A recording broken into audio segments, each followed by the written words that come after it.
चलिए देखिए, तो क्रैश कोर्स आज हम लोग 10th स्टार्ट करते हैं क्लास। तो क्रैश कोर्स में सबसे पहले पेपर नंबर 1 जो है, इसमें आपको HCF ज्ञात करना सीखना होगा, विभाजन एल्गोरिथम। तो ये क्या होता है विभाजन एल्गोरिथम, ये जानकारी होनी चाहिए। तो देखिए, सबसे पहले ये चीज हम बना लेते हैं। आपको मालूम है यहां जो रहता है क्या कहा जाता है, भाज्य, ठीक है ना। और यहां जो रहता है क्या कहा जाता है, भाजक। और यहां जो रहता है उसको भागफल, और यहां जो रहता है उसको शेषफल, ठीक है ना।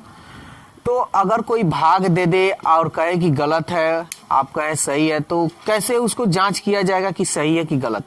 तो उसके लिए एक फॉर्मूला हो जाता है, क्या होता है, भाज्य बराबर, यानी भाज्य बराबर इन दोनों को गुणा करते हैं, भाजक गुणे भागफल प्लस शेष, यही ना जी। देखिए क्रैश कोर्स है, और ऐसा नहीं कि मेरा क्वेश्चन हम उठाए और उठाकर उसको बता दिया, ऐसा नहीं। आपको पूरा बेसिक से लेके हाई लेवल तक, यानी जो भी आप बुक में पढ़िएगा वो हम बस 2 माह में पूरा कंप्लीट करा देंगे। और क्रैश कोर्स मेरा पढ़ लेने से आपको इतना बेनिफिट होगा कि आप सोच भी नहीं सकते। आप कोई भी बुक हो आराम से बना सकते हैं, ठीक है। लेकिन कोई बुक का मतलब जैसे NCERT का कहीं से भी क्वेश्चन आपको दिया जाएगा तो आराम से बना सकते हैं क्रैश कोर्स पढ़ने के बाद, ठीक है।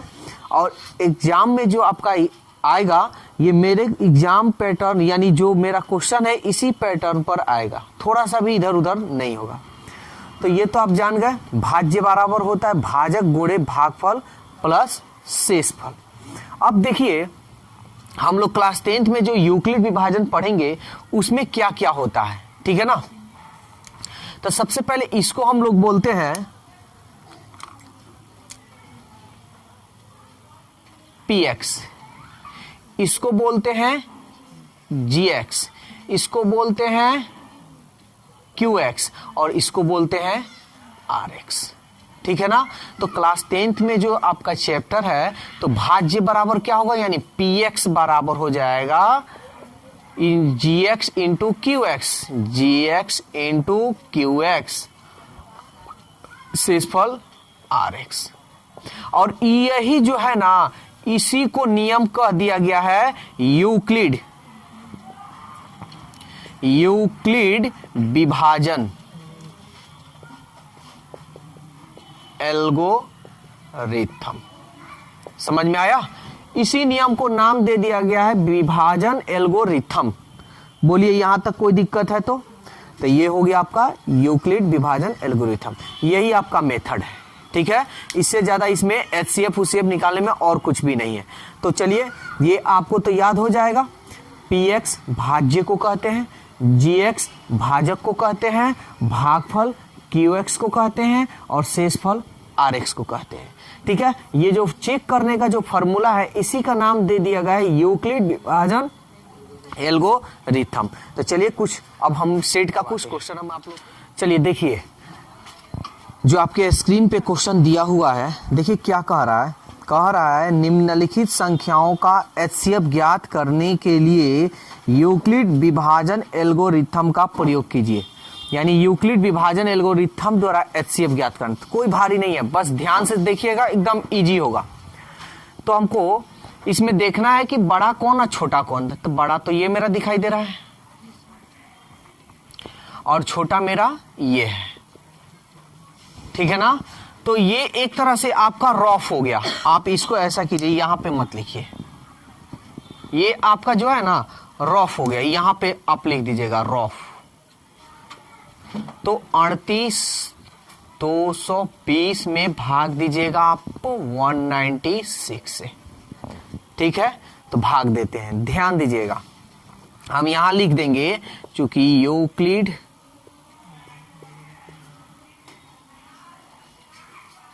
यूक्लिड विभाजन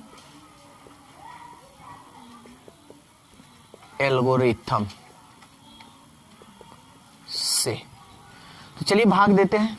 देखिए 196 300, यहाँ 3 अंक है तो 3 अंक लीजिएगा, तो कम है ना, सॉरी ज्यादा है, तो कितना मर्तब में जाएगा? तो चलिए यहाँ पे हम कर लेते हैं, 2 मर्तब में देखते हैं। 2 छक 12, 2 9 18 और 1 19, 2 एकम 2 और 1 3, 392। देखिए ज्यादा हो रहा है ना, तो हमारा जाएगा 1 मर्तब में, तो 196। 12 में से 6 गया 6, 7, 17 में से 9 गया 8, 2 में से 1 गया 1, ठीक है ना। फिर अभी यहां पे उतरेगा, देखिए कितना मर्तब में जाएगा, 1862 है, तो कितना मर्तब में जाएगा? तो 1 यानी 9 8 72, 9 7 16, 9 मर्तब में हम लेकर चलते हैं। 196 9 से गुना करते हैं, 9 6 54, 9 9 81, 81 में 5 जोड़िएगा तो 86, 9 एकम 9 और 9 7, सॉरी 9 8 17, ठीक है ना, 1764 सही गुना किया है ना जी। 9 6 54, 9 9 81, 5 86, 9 एकम 9 8 17, ठीक है, यानी 9 मर्तब में जा रहा है, तो लिख देते हैं 1764। 12 में से 4 गया 8, 15 में से 6 गया 9, 7 7 कट गया, फिर ये 0 है ना, इसको उतार लीजिए। बोलिए कोई दिक्कत है तो? अब हम क्या करेंगे, फिर देखेंगे कितना मर्तब में जाएगा, तो देखते हैं कितना मर्तब में जा रहा है जी। तो ऐसा करते हैं, 9 एकम 9, 8 9 72, यानी ज्यादा हो जाएगा, 6 मर्तब में ले चलते हैं, 6 9 54, 6 5 11, ज्यादा हो जाएगा, 5 एकम 5 9 9 45, 5 मर्तब में ले चलते हैं, 196 5 से, 5 6 30, 5 9 45, 45 में 3 जोड़िए 48, 5 एकम 4 9, 980। देखिए 5 मर्तब में ये पूरा कट जा रहा है, कट गया ना, तो ये आपका रॉफ है, ठीक है। तो आप कैसे इसको लिखिएगा, तो आप क्या जानते हैं, भाज्य बराबर, यही ना जी, 38 220 बराबर, इसको गुना करना ना 196 गुणे 195, आप प्लस शेष क्या आ रहा है आपका 0, तो यहां पे आप लिखिएगा, चूंकि शेष इक्वल टू 0, शेष इक्वल टू क्या 0, तो इसलिए HCF जब 0 आएगा तब भी HCF होगा, जब 0 नहीं आएगा तब बढ़ते चलना है, तो हम बताएंगे, ऐसा भी क्वेश्चन हम लाएंगे आपके पास। तो HCF बराबर किससे कटा है, देखिए तो 196 से, तो 196 आपका क्या हो जाएगा, HCF हो जाएगा। चलिए देखिए, तो इसमें का एक 2 नंबर क्वेश्चन है, उसको हम बाद में देखेंगे, सबसे पहले हम लोग 3 नंबर देख लेते हैं, ठीक है। 3 नंबर देखिए क्या कह रहा है, अभाज्य गुणनखंड के रूप में व्यक्त कीजिए, ठीक है। तो अभाज्य गुणनखंड के रूप में व्यक्त करना है, तो चलिए करते हैं। क्वेश्चन नंबर 3 का ए है 38 25। तो सबसे पहले तो आपको यह जानना होगा कि अभाज्य किसे कहते हैं, अभाज्य संख्या। देखिए अभाज्य संख्या, अभाज्य संख्या, तो अभाज्य संख्या हम उसे कहेंगे जो किसी अन्य संख्या से ना कटे, स्वयं से कटे। एक और डिफिनीशन आप मतलब दे सकते हैं कि वैसी संख्या जिसका गुणनखंड 2 हो, जिसका गुणनखंड 2 हो। तो देखिए अभाज्य संख्या कौन कौन होगा, जैसे 2 हो गया, 3 हो गया, 5 हो गया, 7 हो गया, 11 हो गया, 13 हो गया, 17 हो गया, 19 हो गया, 23 हो गया, इसी तरह आगे। देखिए 2 किसी से कटेगा, किसी से नहीं कटेगा, 3 किसी से कटेगा, किसी से नहीं कटेगा। अगर कहिएगा कि कटेगा, चलिए ठीक है, 2 किससे कटेगा, एगो 2 से कटेगा, और किससे कटेगा, 1 से कटेगा, तो 1। देखिए तो इसका 2 गुणनखंड हो गया ना, सबका वही हाल है, यानी वैसी संख्या जो किसी अन्य संख्या से ना कटे, ठीक है, खुद से ही कटे। या एक दूसरा डिफिनीशन आप दे सकते हैं कि वैसी संख्या जिसका गुणनखंड 2 हो। कोई दिक्कत?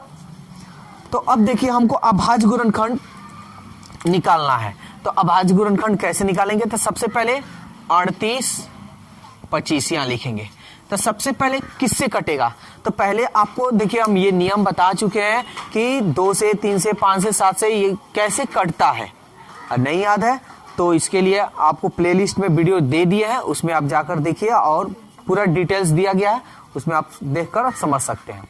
तो देखिए इसको हम कैसे बनाएंगे।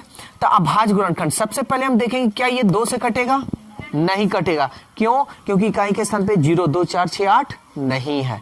3 से कटेगा, तो चलिए चेक करते हैं।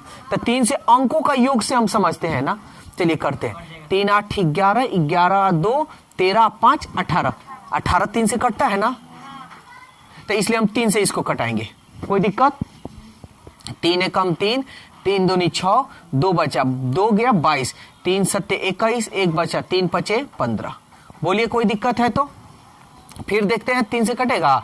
7 5 12, 12 2 14 और 1 15, 3 से फिर कट रहा है। 3 चौके 12, 3 दूनी 6 और 1 गया 15, 3 पचे 15। ये समझ में आ रहा है ना। तो अब देखते हैं क्या ये 3 से कटेगा। तो देख रहे हैं 4 2 6 6 5 11, नहीं ना कट रहा है। तो अब क्या बताइए 4 से कटेगा। 4 से कटे चाहे नहीं कटे, कटाएंगे ही नहीं। क्यों? क्योंकि अभाज्य संख्या थोड़ी है। समझ में आ रहा है ना, अभाज्य संख्या होनी चाहिए। तब किससे कटाइएगा? 5 से। अब 5 से ये कटेगा। देखिए 5 9 8 40, जिस संख्या के इकाई के स्थान पे 0 या 5 हो वो 5 से कटता है। तब 5 9 8 40, 2 बचा 2 गया 25, 50 25, फिर 5 से कटेगा। 5 एकम 5, कितना बचा 3, 3 इसमें गया 35, 5 7 35। और देखिए 17 किसी से कटेगा जी, नहीं कटेगा, अभाज्य संख्या है। तो ये तो यही ना सवाल कह रहा है, अभाज्य गुणनखंड के रूप में लिखे। तो चलिए लिखते हैं 38 25 अभाज्य गुणनखंड। ऐसो सजा कर लिखिएगा। एक बात ये भी, 3 कई गो है? 3 2 गो है। तो चलिए 3 2 बार लिख देते हैं। 3 गुणे 3, 5 कई गो है? 2 गो है। चलिए 5 गुणे 5 लिख देते हैं। 17 कई गो है? 1 गो है। बोलिए कोई दिक्कत। तो 3 कितना 1 2 है ना, तो 3 का स्क्वायर। 5 का होगा 1 2, तो 5 का स्क्वायर। 17 1 है तो 1। तो ये रहा आपका अभाज्य गुणनखंड के रूप। बोलिए कोई दिक्कत है तो। क्वेश्चन नंबर 3 का बी, ठीक है, 3 का ये बी है। देखिए इसको भी अभाज्य गुणनखंड के रूप में लिखना है। तो सबसे पहले हम यहां कटाएंगे। तो देखिए 2 से नहीं कटेगा, 3 से देखते हैं। 7 4 11, 11 8 2 13 और 9 22, यही ना जी। 22 3 के पहाड़ा में नहीं आता है, नहीं कटेगा। 3 के बाद 5, 5 से भी नहीं कटेगा क्योंकि इकाई के स्थान पे 0 5 नहीं है। 7 से इसको चेक करना पड़ेगा। देखिए 7 एकम 7, 7 6 42, 9 आएगा 7 के पहाड़ा में, 7 से भी नहीं। 11 से, यही ना भाज्य संख्या है। तो 11 से भी ट्रिक हम बताए हैं, नियम याद रखिएगा। देखिए 1 छोड़ 1, 9 और 4 13, 7 और 2 9, घटा लीजिए। 13 में से 9 गया 4, 11 4 से कटेगा। 11 से ये 4 कटेगा, नहीं कटेगा, यानी 11 से भी नहीं। तो 11 के बाद कौन सी अभाज्य संख्या है? 13। चलिए 13 से हम चेक कर लेते हैं। तो 13 से करेंगे तो 13 पचे 65, 13 6 78। तो 13 पचे 65, 74 में से 65 घटा लीजिए। 14 में से 5 गया 9, ये कट गया। ये फिर 2, 13 सत्ते 91, 2 में से 1 गया 1, कट गया ये 19। 13 के पहाड़ा में 19 आएगा जी? नहीं आएगा। तो 13 के बाद किससे करेंगे फिर? 17। 15 भाज्य संख्या नहीं है, 15 3 से कटता है ना जी, तो भाज्य संख्या नहीं है। तो फिर 17 से, तो चलिए 17 से अभी हम कर लेते हैं। 17 दूनी 34, 17 3 51, 17 चौके 68। तो 74 में से 68 घटाइए। 14 में से 8 गया 6, ये कट गया, ये 62।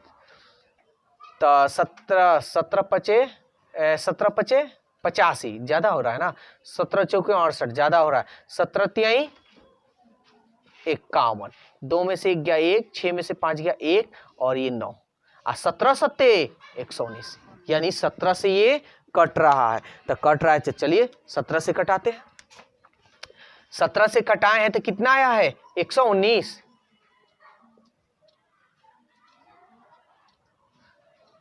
कुछ गलत कर रहे हैं ना, ऐसे थोड़े होगा जी। चलिए 17 दूनी 34, 17 3 51, 17 चौके 68, 17 चौके 68। तो कितना बचा था? 68 में से यानी 62 हुआ था ना, तो 62 बच गया। तो 17 3 51, फिर कितना? 119। तो 17 सत्ते 119, ठीक है ना। फिर 17 से अब तो कटेगा। देखिए तो फिर 17 से, 17 दूनी 34, 17 3 51 ज्यादा हो रहा है, तो 43 में से 34 घटा लीजिए। 13 में 4 गया 7, ये कट गया, ये 77। बताइए 13 के पहाड़ा में 17 के पहाड़ा में 77 आता है? नहीं आता है। तो 17 के बाद कौन सी अभाज्य संख्या होगा? 19। तो चलिए 19 से भी हम करते हैं। तो 19 दूनी 38, 19 23 57, 19 दूनी 38, 13 में से 8 गया 5, ये कट गया, ये 57। 19 23 57 होता है ना, तो 19 से भी कट रहा है ये। तो 19 दूनी 38, 38 यानी घटाए हैं तो 5 आया है, यानी 7, 57 आया है ना। तो 19 23 57, 23 तो अभाज्य संख्या है ना, तो बस हो गया। 74 29 का अभाज्य गुणनखंड क्या होगा? 17 गुणे 19 गुणे 23। कोई 2 बार 3 बार नहीं आया है, तो आपका आंसर यही हो जाएगा। चलिए देखिए आप क्वेश्चन नंबर 4 देखते हैं क्या कह रहा है। कह रहा है पूर्णांकों के निम्नलिखित युग्मों के HCF LCM ज्ञात कीजिए। यहाँ कह रहा है HCF और LCM ज्ञात करना है, ठीक है, ज्ञात करेंगे। इसकी जांच कीजिए कि दो संख्याओं का गुणनफल HCF LCM है। चलिए गुणनफल बाद में, पहले HCF LCM। तो HCF LCM ज्ञात करना है, तो 4 का पहले A नंबर बनाते हैं, 510 और 92। अच्छा एक बात बताइए, यहाँ कोई तो विधि नहीं कह रहा है कि इस विधि से निकालिए, तो हम सबसे पहले HCF और LCM निकालते हैं। तो देखिए 510 का आप अभाज्य गुणनखंड कर लीजिए, सबसे बढ़िया रहेगा। तो 510 का अभाज्य गुणनखंड 2 से कटेगा ना। चलिए 2 दूनी 4, 1 गया 11, 2 पचे 10, 1 गया 10, 2 पचे 10। बोलिए कोई दिक्कत है? फिर किससे जाएगा? 3 से जाएगा।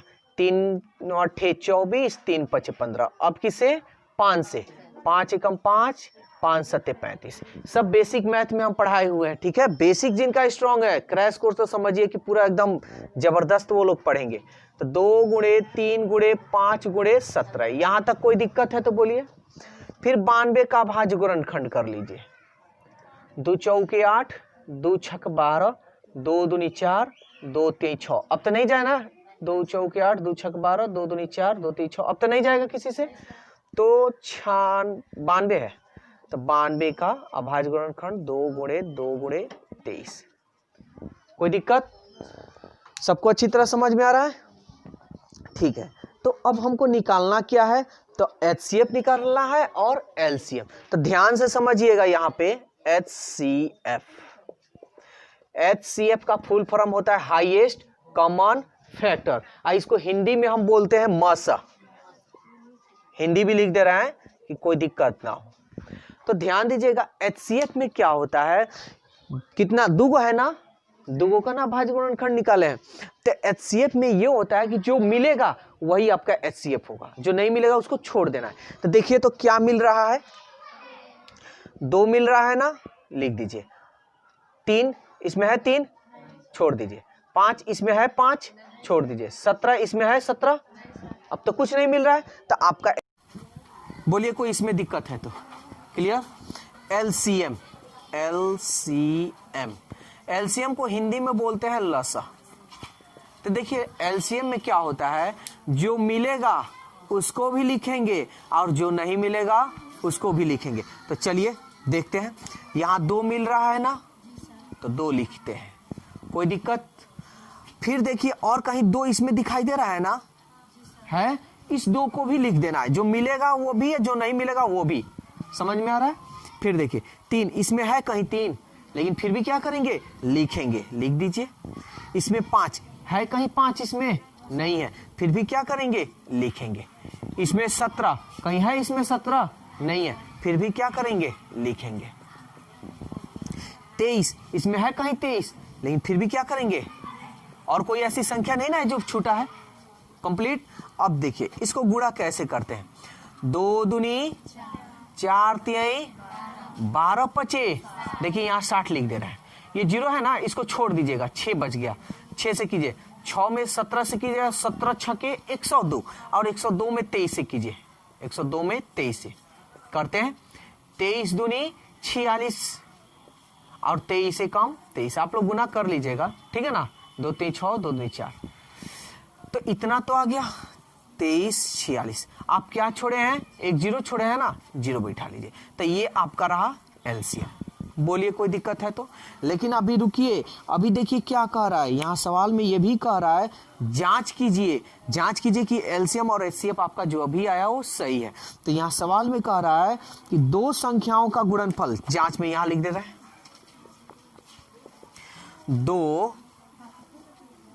दो संख्याओं का गुणनफल क्या होता है, HCF गुणे LCM, यही ना होता है जी। तो चलिए, दो संख्या आपका क्या है, यही ना दो संख्या है, 510 गुणे और दूसरी संख्या 92, और HCF क्या है आपका, HCF 2 है, LCM क्या है 23 460। ये दोनों को गुणा कीजिएगा ना तो बराबर आना चाहिए। अगर बराबर आ गया तो समझिए कि आपका HCF LCM सही है, अगर बराबर नहीं आया तो गलत है। कोई दिक्कत? तो इधर वाले को हम मिटा देते हैं, इसका कोई काम नहीं है।